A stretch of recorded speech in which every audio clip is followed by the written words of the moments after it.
Hello guys, welcome back my channel Ranju Singh fame में आप सबका स्वागत है। गाइस, कैसे हैं आप लोग? दिवाली की तैयारियां कैसी चल रही है? थकान भी हो रही होगी, बिजी भी होंगे आप लोग, और पता नहीं वीडियो देखेंगे कि नहीं देखेंगे, आई डोंट नो। लेकिन जो करिश्मा कपूर के चाहने वाले हैं, सेलिब्रिटी लोगों की कोई भी न्यूज़, उनके जो प्रशंसक होते हैं, उनके जो फैन होते हैं, वो ज़रूर समय निकाल के देखते हैं। मैं भी देखती हूँ, मुझे भी इंटरेस्ट है। सेलिब्रिटीज़ की न्यूज़ मैं ज़रूर देखना चाहती हूँ। तो इनके कल जो था 16 तारीख संजय कपूर का जन्मदिन था। 16 था या 15 था गाइस? 15 था शायद, हाँ।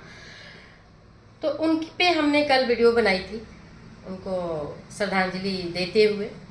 जो भी कल बर्थडे वाली डिटेल थी मैंने आपको दी। केस की जो सुनवाई हुई थी 15 को, वो मैंने जिक्र नहीं किया था।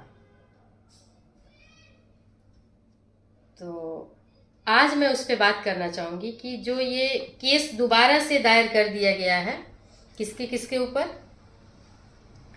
संजय कपूर के तीसरे बेटे अजारियस, उनकी माँ प्रिया सचदेव, रानी कपूर, और जो केस की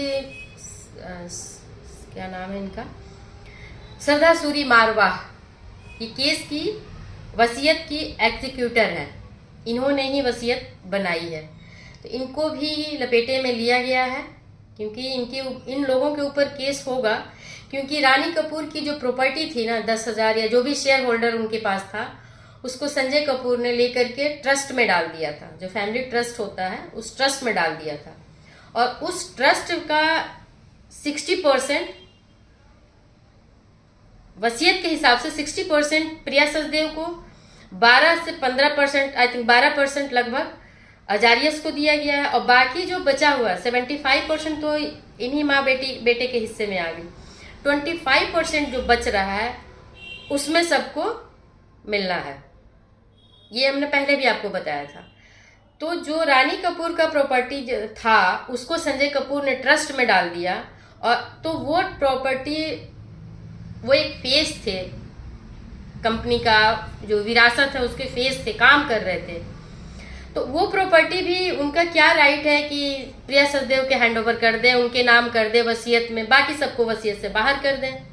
बच्चों के साथ इतना अच्छा रिश्ता होने के बावजूद भी दोनों बच्चों में से किसी के नाम कोई प्रॉपर्टी वसीयत में कोई जिक्र नहीं।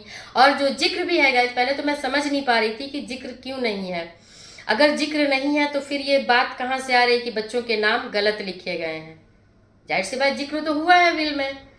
तो गाइस, विल में जो नाम का जिक्र हुआ है, वो 75 के अलावा जो 25% उसमें है, जो ट्रस्ट में, उसके लिए जिक्र है। वो भी नाम और एड्रेस गलत, कि उस चीज़ को लेने के लिए भी, वो भी 25% में जो डिवाइड होगा, वो मिलने लेने के लिए भी चक्कर लगाने पड़ेंगे कोर्ट के। तो राजीव नायर का गाइस कहना है कि स्पेलिंग मिस्टेक और बर्तानी मिस्टेक को केस में को चैलेंज नहीं, बिल को चैलेंज नहीं किया जा सकता। बिल को चैलेंज तब किया जा सकता है कि बिल बनाने वाला अगर उसकी मानसिक स्थिति ठीक ना हो, या वो अस्वस्थ हो, बिल बनाने की स्थिति में ना हो, तब उसको चेंज किया जा सकता है। या दबाव हो उसके ऊपर कि कहीं दबाव में उसको बनवा लिया गया हो, तब उसको बिल को चैलेंज किया जाता है। ये उनका कहना है। और इसी पे बच्चों के वकील जो हैं जेठमलानी जी ने कहा कि प्रिया एक जुआरी है, गैम्बलर है, लेकिन उन्हें जुआ नहीं खेला जाएगा इन दो बच्चों के प्रॉपर्टी के अधिकार के ऊपर। वो जुआ खेलती है, ठीक है, ये उनका शौक होगा, लेकिन दो बच्चों के हक के ऊपर उनको जुआ नहीं खेलने दिया जाएगा। ये जेठमलानी जी का बयान, मतलब आर्गुमेंट के थ्रू उन्होंने ये बात कही है। तो गाइज, मुझे जो लग रहा है कि इन लोगों को वादी बनाने का मतलब ये है कि ये खुलासे होंगे और केस जो है स्ट्रांग होगा। क्योंकि रानी कपूर की जो प्रॉपर्टी है वो ट्रस्ट में है, तो ट्रस्ट की संपत्ति को संजय कपूर 60 to 75% प्रिया को कैसे दे सकते हैं? इसके लिए फाइट होगा। दूसरी बात है कि अब वो जवाब दे होंगी श्रद्धा मारवा जो है, जो एग्जीक्यूटर है बिल की, वो जवाब देंगी। उनको वादी बना दिया गया है। ये वकील का दिमाग है। जेठमलानी जी ने अपना दाव चल दिया है और वादी बना करके इनको खड़ा कर दिया है। अब ये लोग अपने अपने जवाब देंगे और इन्हीं के जवाबों में से केस का हल निकलेगा, देखिएगा आप लोग। क्योंकि रानी कपूर अगर वादी हैं तो उनसे पूछा जाएगा ना कि आपकी प्रॉपर्टी कहाँ गई, तो वो बोलेंगे मैंने अपने बेटे को दी। तो माँ की भी प्रॉपर्टी लेकर के क्या बेटा अपनी पत्नी को दे सकता है और माँ को बेदखल कर सकता है, दोनों बच्चों को बेदखल कर सकता है? आखिर ऐसी क्या बात थी और ऐसी क्या बात है कि बच्चों को बाहर कर दिया और माँ को भी बाहर कर देगा? तो ये जितने सवाल होंगे, इन जो एडवोकेट है ना, सवालों में उलझा करके ही जवाब ले लेते हैं और केस का डिसीजन हो जाता है। इसी तरह से होता है गाइस। इसी दौरान ये भी हुआ कि बच्चों ने बोला कि हमारे रिश्ते अच्छे थे, करिश्मा के साथ भी उनके संबंध अच्छे थे। बहुत सारी ऐसी पिक है कि दोनों फैमिली इनबिल्ड होकर के साथ में दिखाई दे रही हैं। तो अगर फैमिली इनबिल्ड है, सब साथ में है, तो वसीयत में इतना डिफरेंसेस कैसे आएगा?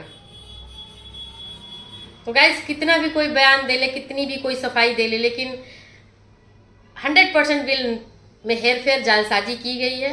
वकील का कहना है कि संजय कपूर के सिग्नेचर को कोई चैलेंज नहीं कर रहा है। तो गाइस बहुत सारे, देखिए किसी को जालसाजी करनी है ना, तो पहले के सिग्नेचर वाले पेपर्स पे भी किया जा सकता है।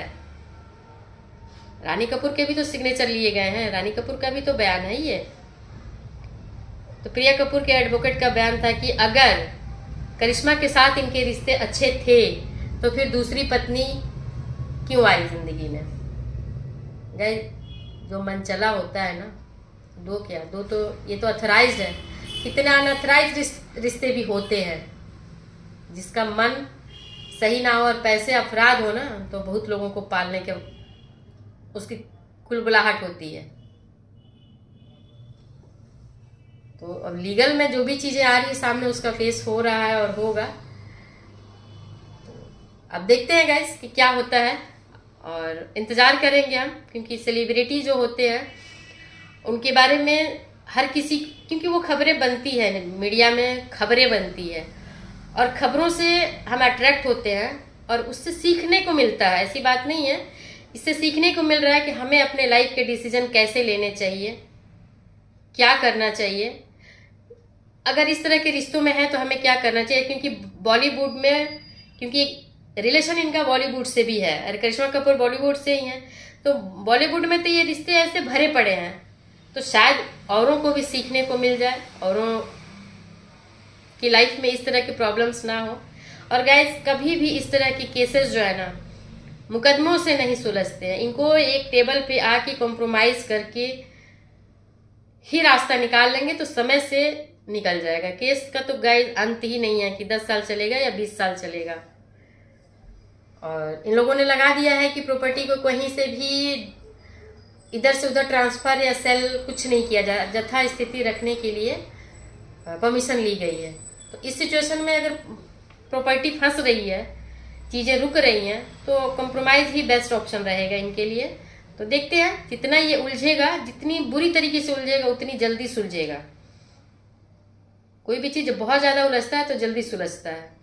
तो ये केस का होना, प्रतिवादी बनाना, रानी कपूर, श्रद्धा सूरी मारवा को, अजारियस को, प्रिया सचदेव को, इन सबको प्रतिवादी बनाना, इनके ऊपर केस करना, ये मामले को और उलझाएगा और उलझा करके ही सुलझेगा। तो बाय बाय गाइस, आप लोग तैयारी कीजिए दीपावली की। कल धनतेरस है, आप लोग क्या ले रहे हैं धनतेरस में गाइस, बताइएगा। मैं एक रिक्वेस्ट आप लोगों से करना चाहूँगी कि धनतेरस में पहले से चला आ रहा है कि गोल्ड, सिल्वर, ऐसी चीज़ें इन्वेस्ट के पर्पज़ से खरीदी जाती थी, पहले के टाइम था। आज के टाइम में चीज़ें बहुत महंगी हो चुकी है। सोना और चांदी, सिल्वर और गोल्ड में इन्वेस्टमेंट पहले से ही अच्छा रहा है, बहुत अच्छा रहा है, सेफ ऑप्शन है। लेकिन गैस अगर आप लोग चांदी में इन्वेस्ट करते हैं तो लक्ष्मी गणेश वाली सिक्के आप लोग मत खरीदिएगा। लक्ष्मी गणेश के सिक्के बिल्कुल मत खरीदिएगा, क्योंकि रीसेल नहीं हो रहा है। मैंने भी किया था, मेरे पास भी 5-6 थे, तो किसी कारण बस मैंने भी सोचा कि इसको सेल करके कुछ और ले लूँ, गोल्ड कन्वर्ट कर लूँ। तो कम से कम 5-6 सिक्के मेरे बेकार हो गए, कोई नहीं लिया। कह रहे हैं कि कोई मुस्लिम होगा वो ले लेगा, पता नहीं क्या इनका तरीका है। और जिस दुकान से मैंने लिया था उस दुकान पे गई थी तो भी मना कर दिया। तो अब मैं इस साल तो पता नहीं मैं क्या लूँगी, लेकिन इसके पहले जब भी मैंने लिया तो जॉर्ज किंग का मैं लेती हूँ। इन्वेस्ट में ही करना, लक्ष्मी गणेश का क्यों लेना है।